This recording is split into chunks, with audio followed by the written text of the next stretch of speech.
Itorero ry'Imana saya madini tubamo riri mu ibanga rikomeye n'abizeye umwami Yesu. Itorero ry'Imana saya madini tubamo rihishwe mu ibanga rikomeye n'abizeye umwami Yesu. Itorero ry'Imana saya madini twirirwamo rihishwe mu ibanga rikomeye n'abizeye umwami Yesu. Itorero ry'Imana saya madini tubamo rihishwe mu ibanga rikomeye. Yesu ashimwe bene data, ndabasuje aho muri hirya no hino hatandukanye. Amahoro y'Imana akomeze kubana namwe kandi umugisha Uwiteka atanga akomeze kubomaho. Yesu akwishimire muri gahunda zose urimo n'ukuri kandi agukomeze. Wowe uri mu ngeso zikakaye zikomeye byanze kandi nawe nta kutagize, ndakwifuriza ko Yesu yakubatura. Bibiliya iravuga ngo umwana nababatura muzaba mubatutse by'ukuri. Imana ishimwe cyane. Muri urugendo rwo gukizwa duhura na byinshi, duhura n'imbogamizi zikomeye cyane muri ubu buzima, ariko Imana ishimwe ko abari muri Yesu Kristo bakiriye ubutsinzi, bagabanye ubutsinzi bw'iteka ryose. Tugiye kuganira ikiganiro kitari butinde, turebe ibintu byo kwirindwa byinshi kandi bikomeye mu buryo buvunaguye. Turagushimiye Data wa twese mu izina rya Yesu Kristo, ngushimiye kuri mwiza, amahoro utanga atandukanye n'ay'isi itanga, kandi ibyiringiro dufite muri wowe birashikamye kandi birakomeye. Twizeye Imana ikomeye, bisobanuye ko nta kintu na kimwe cyakomera kurusha iyo Mana ikomeye. Urakoze kubereye mwiza uyu mubyeyi, urakoze ko haye amahoro uyu mukobwa, urakoze ko usubijemo ibyiringiro umugabo n'umusore n'abandi badukurikiye bari bacitse intege. Uri Imana nziza, tugushimiye ko wongeye kuduha uyu mwanya wo kutwigisha kugira ngo tumenye, tugire ubwenge turi muri iyi si. Urakoze kuri mwiza mu izina rya Yesu Kristo, amen. Bene data, uyu munsi turaganira ku kintu gikomeye cyerekeranye n'ibanga. Ubundi hari imico iranga abakristo, imico iranga abakristo, byanga byakunda ukagerageza kugira uyu muco aho uri, utitaye ku gihugu urimo ndetse n'ubutaka waba uriho. Muri urwo rwego rero turagira ngo tuvuge ku byerekeye n'ibanga. Ibanga ni ikintu gikomeye cyane umukristo akwiye kuba yisangije. Hari ubuzima bw'ibanga mu bukristo wakiramo maturité. Maturité ni ukuvuga maturity, gukura, ugakura muri sosiyete, ugakura mu gihagararo, ugakura mu mutwe, ugakura muri buri rugingo rwose rugize umuntu, no mu mwuka ugakura. Biba bibabaje ibona umuntu twavuga ko akuze mu mwuka, ariko mu buzima busanzwe ugasanga mu by'ukuri aracyafite inenge zitandukanye. Ni wa muntu ugaragarwa n'inenge muri sosiyete zitandukanye, kandi n'umwana w'Imana, arasenga, yiyiriza, abana n'Imana, turamukunda, ariko byagera muri secteur zimwe na zimwe cyangwa se en point de vue social ugasanga ntashobora kubana n'abantu, ni umuntu umunyamwaga, ni umuntu urangwa n'ibintu by'ibyaha bitandukanye, nyine bya bindi by'abantu babana muri sosiyete, kuvugana, kujute. Biba bibabaje n'ukuri pe. Birakwiye ko twiga ndetse tukiga n'ubuzima bwacu privé, kugira ubuzima buri privé rimwe na rimwe turi buze kuba tugenda tuvugaho. Buriya tugiye gato nko ku kintu cyerekeranye n'ibi bintu ngiye kubabwira, reka mpere ku cyambere, reka nihute. Birabujijwe kuri wowe udukurikiye, ibi ni ibintu ngiye kukubwira bikwiye kubibanga mu buzima bwawe, bikwiye kubibanga mu buzima bwawe, bikwiye kuba ibanga mu buzima bwawe. Icyambere ni gahunda zawe z'ahazaza. Gahunda zawe z'ahazaza ukwiye kuzigira ibanga. Your plans ahead, gahunda zawe z'ahazaza. Umuntu muzima ufite ubwenge agomba kuba afite inzozi z'aho yifuza kugera. mu gihe kizaza ndi muri ubu buzima, uri muri ubu buzima, ariko se ejo bizagenda bite? Wamara guplanifiya, gutegura, ugakora igenamigambi ry'ahazaza, wowe uti ndifuza kuzagera kuri ibi, mbona bigenze gutya muri aka kazi ndimo, ibi nkora, ibi ahazaza hawe muri uyu murimo w'Imana, ndifuza kuzakorera Imana muri ubu buryo, hari ingamba zimwe na zimwe, ndifuza kuzavuga ubutumwa, ndifuza muri secteur zose, yaba mu byerekeye no gukorera Imana, yaba muri gahunda zo ziterambere ryawe, ry'urugo, ry'umuryango, ry'ahazaza hawe urugo, rya fiancé wawe hazaza uko bizaba bimeze. Ubwo buzima bwose utekereza, ubukungu bw'ahazaza bikwiye kuba ibanga, bikwiye kuba ibanga. Izi gahunda rero wifuza kuzageraho mu gihe kizaza, yaba mu gukora Imana cyane cyane nk'abakozi b'Imana, nzakora minisiteri imeze gutya, nzajya mvuga ubutumwa mu bantu bababaye, nzabigenza gutya, nzahuza aba bantu gutya na gutya. Ibyo bintu bikwiye kuba ibanga, si ngombwa ko undi muntu uwo ari we wese abimenya. Nukomeza kubiganiriza abantu, ubibabwira ibyo wifuza kugeraho, icyo wifuza kuba cyo, mu bubibwira harimo abazakugambanira, harimo abazakurwanya, harimo abazakuvuga, harimo abazaguca intege, bati uyu ntabwo mu by'ukuri yabigeraho. Ikintu cya kabiri ukwiye kugira ibanga, kuvuga ahantu ukura amafaranga, source of your income, aho ukura amafaranga. Birashoboka ko ukora akazi runaka, birumvikana, ushobora kuba nkora akazi runaka, kujya kurondora iby'umushahara si byiza, nanone ntabwo bakubaza gukora akazi runaka ngo ubyihorere. Wababwira ariko yajya mu by'umushahara ukambwira ati ariko se buriya birakenewe, ni ngombwa, byaba ari na ngombwa ukamubwira, ariko ifoke nanone ushobora kugira income, source of income, cyangwa se ushobora gukura amafaranga hatandukanye, ukamubwiza ukuri, ariko ukaba ufite n'ibindi ushobora gukora. Ariko ni byiza ko ubiceceka rimwe na rimwe. Abantu benshi bakora amakosa yo kuganira n'abantu aho bakura amafaranga, ugasanga umuntu cyangwa se abantu runaka bazakura amafaranga. Ibyo si byiza, uretse no kuvuga aho bayakura cyangwa se naho wawe uyakura, usanga mu by'ukuri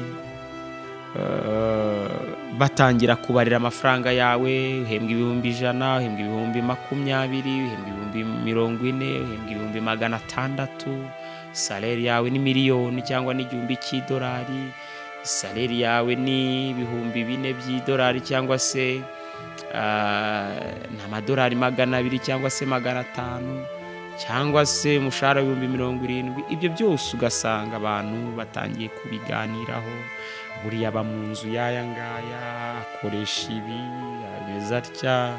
Waba unafite amafaranga menshi, wenda bitewe na za gahunda zawe upanga, ati uri cya kintu cya mbere twahero cy'ahazaza, ugasanga famiye iraguteye, no ntabwo yishyurira abana, umwana akakanaka, kandi wenda hari n'ibindi bintu nabyo ushaka gufasha, cyangwa se n'abandi bantu ku ruhande wenda wagiye ufasha, abo wari waremereye amapromesi, ibintu runaka, ugasanga wenda ntubashije kubasatisfeza cyangwa se kubahaza muri bya bindi byose, ariko ugasanga bigiye kukubera urubanza n'umutwaro ukomeye cyane, bitewe n'uko bamenye uko ubaye, uko bimeze. Ubundi mu by'ukuri uretse kuvuga aho uyakura, binagukurira mu by'ukuri urubanza kuri abo bantu. Ubundi umushahara wawe ni ibanga rikomeye, ntiwari ukwiye kumenera undi muntu ibanga ryawe, amafaranga yakora cyangwa se ibyo winjiza. Si ngombwa ko abantu bose bamenya aho ukura amafaranga. Ibi bintu ukwiye mu by'ukuri kubyirinda ndetse no kubijya kure. Nawe umuntu ubibaza, ntabwo ari byiza nanone kwinjira mu buzima bw'umuntu. Reka tujye ku kintu cya gatatu. Ikintu cya gatatu, ntuzamene amabanga yawe cyangwa se ntuzayashyire hanze. Hari amabanga uba wisangije, hari ubuzima bw'ibanga uba wisangije, hari amateka amwe n'amwe y'ubuzima wagiye unyura mu gihe atari igihe cy'ubuhamya cyo kubivuga. Nanone si ngombwa yuko ubishyira hanze, ibi n'ibi n'ibi ibi n'ibi n'ibi ibi n'ibi n'ibi, ntabwo biba ari ngombwa. Hari igihe biba ari ngombwa ko bikenewe, wenda umwuka w'Imana yagukozeho ushobora gusangiza, ariko ifo nanone kubigiramo ubwenge. Ibyo bintu uba ugenda uvuga. Njye akenshi nta n'amabanga mfite, cyangwa se nta n'iki wenda ngiri kubabwira ibi, nta bintu bidasanzwe mfite ntaki, ariko kuri mwebwe mufite amabanga wenda akomeye ahambaye ameze utya na gutya, ni byiza ko wirinda kumena amabanga yawe, kubera ko umwanzi wawe aba atakwishimiye mu buzima bwawe. Bazayakoresha bavuga bati n'ubundi mu mateka ye ni kuriya byari bimeze, n'ubundi ibi niko bimeze, n'ubundi ibi niko bimeze. So bazajya bakurebera mu mateka, kubera ko n'abana b'abantu ntabwo babasha kwinjira mu kirere cy'umwuka cyo guhinduka kwawe n'ubundi buzima Imana yagushyizemo. Ibyo bintu rero bizaba atari byiza muri rusange kuyamenara. Bazayakoresha bakurwanya ndetse banarwanya hazaza hawe, bakarwanya hazaza hawe, amabanga yawe. Iyo uyavuze usigara nk'umuntu wambaye ubusa imbere ya wa muntu, umeze nk'umuntu wambaye ubusa, nta kindi kintu usigaranye. So icyo gihe rero aba afite ubuzima bwawe mu maboko yawe. Irinde kuvuga amabanga yawe, gerageza usabe Imana imbaraga zo guhisha amabanga yawe, amenywe nawe n'Imana, ngo nta kimana wayihisha. Icya kane, ukwiye kugira ibanga mu buzima bwawe.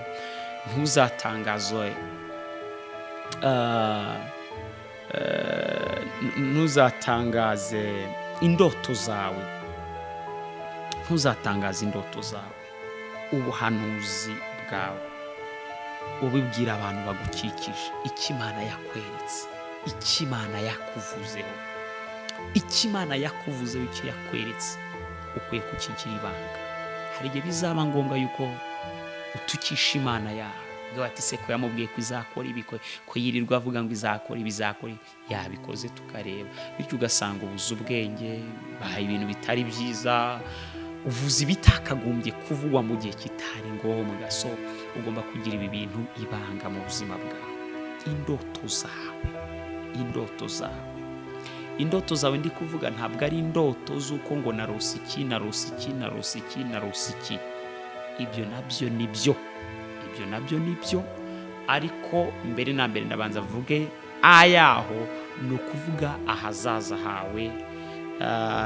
Njya ndota ndi gutwara indege, njya ndota ndi muri ibi ngibi, kandi ibi bintu nzabigeraho, kandi ibi bintu nzabigeraho. Si ngombwa nanone kubivuga, ariko nanone kugira ngo kidasa na cya kindi cya mbere nahereyeho, nuko mu by'ukuri indoto wanarose nazo zigomba kuba secret, zigomba kuba siri, zinapashwa kuwa siri.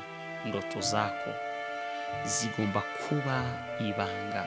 Kila kitu ambacho umeona katika jioni, Mungu amekuonyesha katika ndoto, umepata, bila shaka ni lazima viwe siri, ni ngombwa ko biba ibanga ku buzima bwawe. Yozefu igitondo kimwe yazize ibi bintu, yarabyutse yigamba ngo ngewe narose, nagiye kubona mbona byagenze gutya na gutya.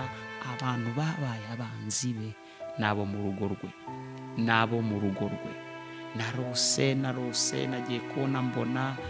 Indoto za Yozefu nicyo kintu cyamukozeho, nicyo kintu cyamukozeho, nicyo kintu cyamukozeho.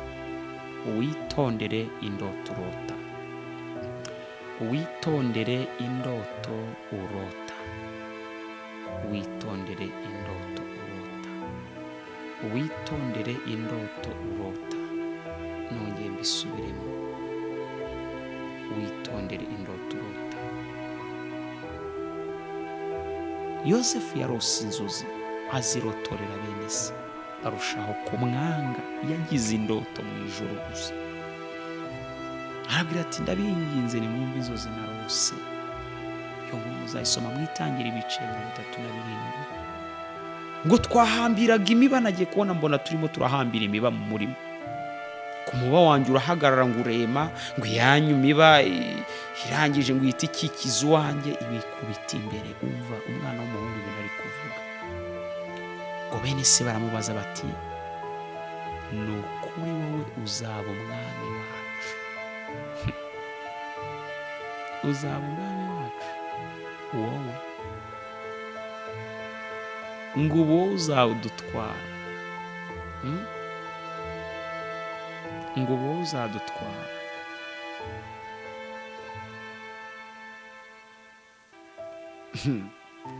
arongera arababwira ati muri iryo joro nagiye kubona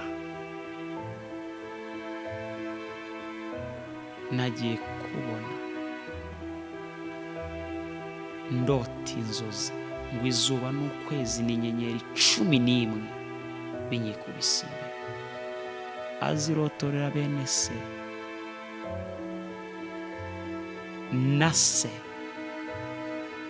ise wenyine ni wamucyashye cyane aramubaza ati izo nzozi ni iki ni inzozi iki ni ukuri njye na nyoko na bene so tuzaza twikubite hasi imbere yawe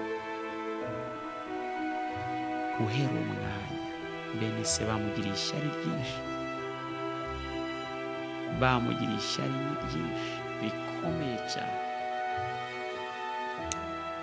witondere inzozi urota kuko zishobora no kuguteranya n'umugore wawe zishobora no kuguteranya n'umwana wawe witonde wa mukobwa we inzozi urota hagati yabo bakobwa mubana aho mubana abo ngabo mubana abo mubana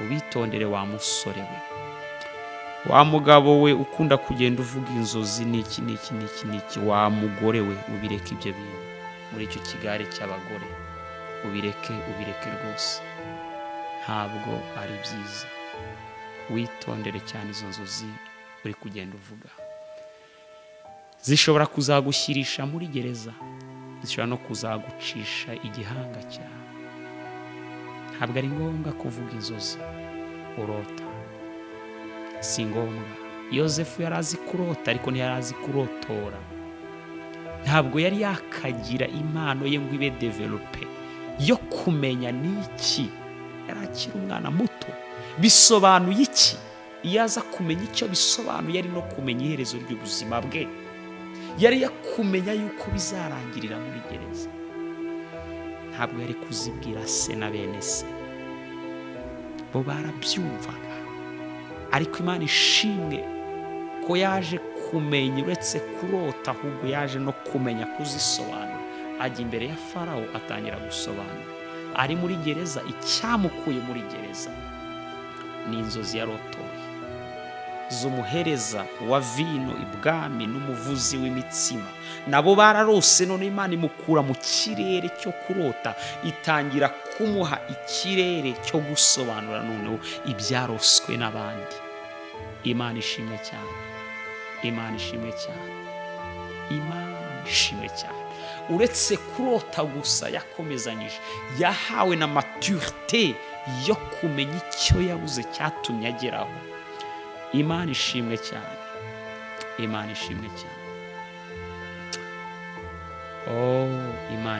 cyane reka twerekeze ku kindi kintu gikwiriye kuba ibanga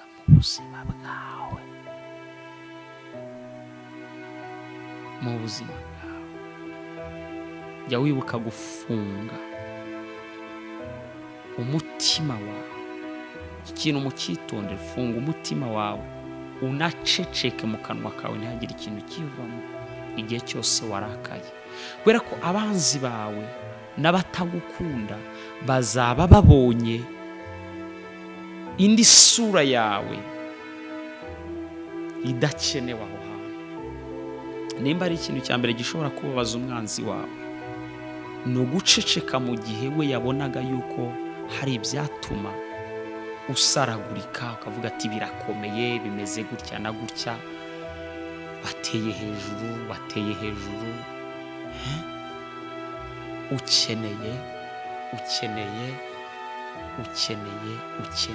ukeneye guceceka ategereje kubona reactions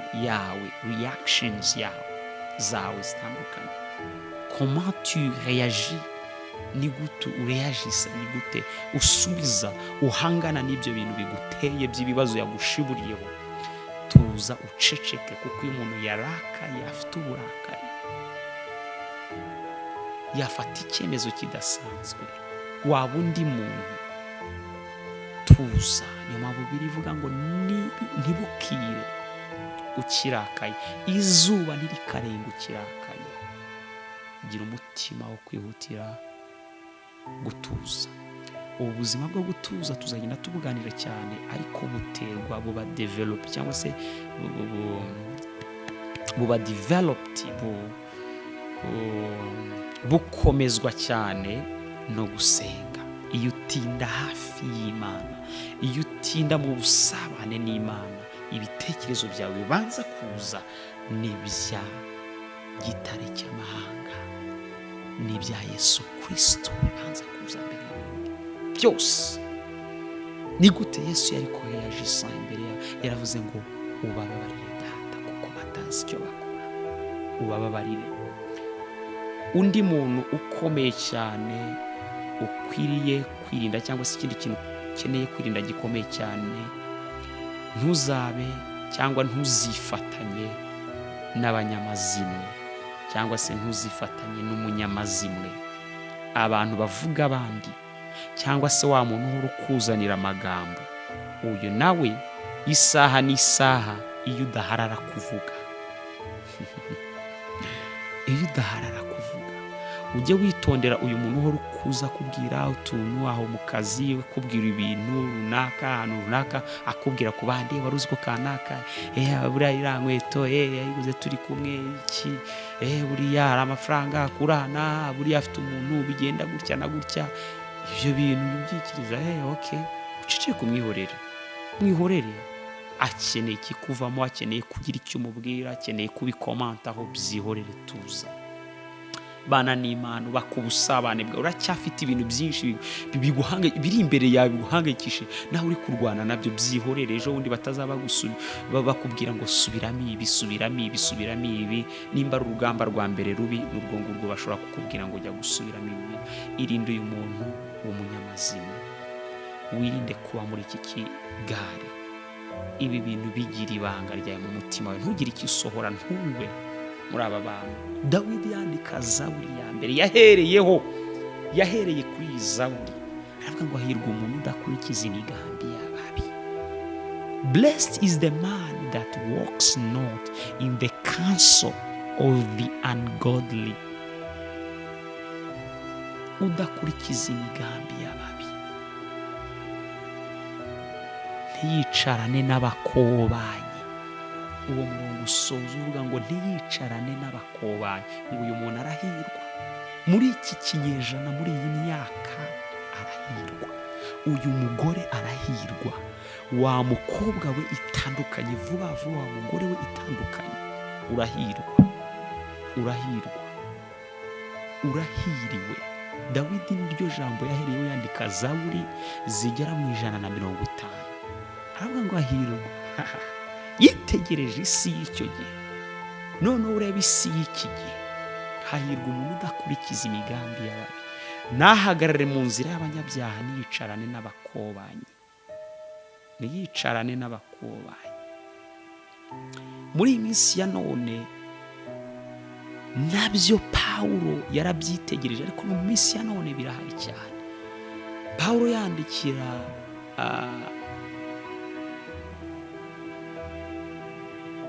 ni Bibiliya bivuga, ubwo yarimo yigisha muri Atenayi, Pawulo, Bibiliya avuga ngo ni mu Byakozwe n'Imico 17 murimo muzasoma ayo magambo. Bibiliya yaravuze ngo Pawulo akibarindiriye muri Atenayi ahagarika umutima cyane, kuko abonye uwo mudugudu wuzuye ibishushanyo bisengwa, ngo nuko agira impaka mu isinagogi y'Abayuda n'abubaha Imana, ngo kandi no mu iguriro iminsi yose ajya impaka n'abamusangaga. Agenda avuga ayo magambo, akomeza avuga amagambo akomeye. Ku murongo wa 11 no 21 numva w'icyo gice cya 17, avuga amagambo akomeye, aravuga ngo uko abanyatenayi bose n'abasuhuke baho batagiraga icyo bakora keretse gushyushya inkuru no kumva ibyadutse. So do not collaborate with Athenians or Athenians. Ntuzifatanye n'abanyatenayi bariya mu mujyi wo mu Bugiriki icyo gihe, ngo bahoraga batera sitori zo kuvuga abantu bashyushya inkuru byacitse. Ntuzifatanye n'ababi. Imana ishimwe cyane. Imana ishimwe yo mu ijuru. Icyanyuma nsoreje ukwiye kugira ibanga ryawe. Baho ubuzima bw'ibanga, ntiwerekane ibyo ugezeho. Hari abantu bifotoreza ku mamodoka ahenze, ngo dore twabonye inzu, sitatasi, dore umwana wacu yagiye ku ishuri. Why you posting such insane pictures? Ibyo bintu byose murabipostingira iki? Twaguze inzu, twaguze imodoka, oh man ishimwe for imodoka ya kabiri, gapost urabibwira nde? Uri kubibwira nde? Urimo uratanga icyo bari buhereho bakubita hasi. Hari abantu batishimiye success yawe, success yawe wageze kuri ibyo uri gupostinga. Ibikunda kuba ku gitsina gore cyane, cyangwa se abantu baba b'igitsina gore. Gabanya amapost, gabanya amapost, gabanya amapost. Ibyo utahayeho abantu urajya gupostinga ubuzima bwawe. Mane kugira ibanga, tuza. Be successful on your own. Be successful ku giti cyawe. Have success on your own. Wowe live a private life. Never show your success, because people don't like your success and they don't want to see you being successful. So they will live life to hunt you and destroy you. Bazabo baguhiga bashaka gusenya ibyo uri murubaka, ibyo uri kugeraho. Bari kwitegereza, ejo bundi ya postingi, ejo bundi ya postingi, ejo bundi ya postingi. Ibyo byose barabyitegereza. Uri guhurwaho na Satani.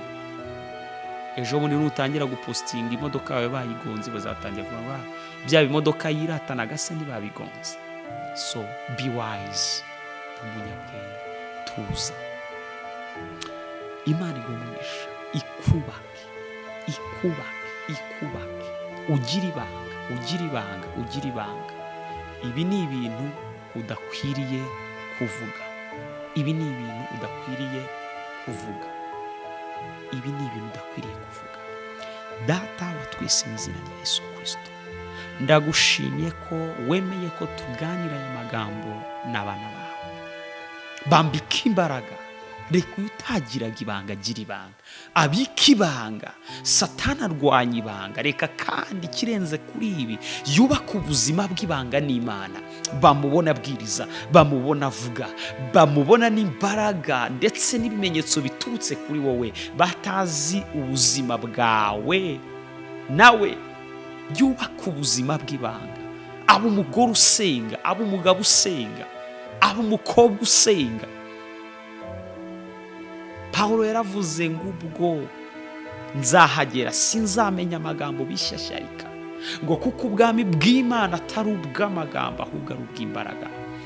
Reka ubutumwa avuga bugira ibimenyetso n'ibitangaza, kandi ubutumwa avuga bugira ibihamya. Gwiza uyu mugore, reka baba twumvise bari muri starvation, ntabwo batunze, bahe gutunga mwami, bahe kunezererwa. Abari mu buzima bubi bakire gutunga mwami. Ubaha ubwenge bwo gucuruza, ubaha ubwenge bwo kugendera muri wowe, ubaha ubwenge bwo gukorana nawe mu izina rya Yesu Kristo. kiruta byose ubaha ibanga. Urakoze kuri Mana nziza, mu izina rya Yesu Kristo, amen, amen, amen. Itorero ry'Imana si aya madini tubamo, riri mu ibanga rikomeye n'abizeye umwami Yesu. Itorero ry'Imana si aya madini tubamo, rihishwe mu ibanga rikomeye n'abizeye umwami Yesu. Itorero ry'Imana si aya madini twirirwamo, rihishwe mu ibanga rikomeye n'abizeye umwami Yesu. Itorero ry'Imana si aya madini tubamo, rihishwe mu ibanga rikomeye n'abizeye umwami Yesu. Haleluya.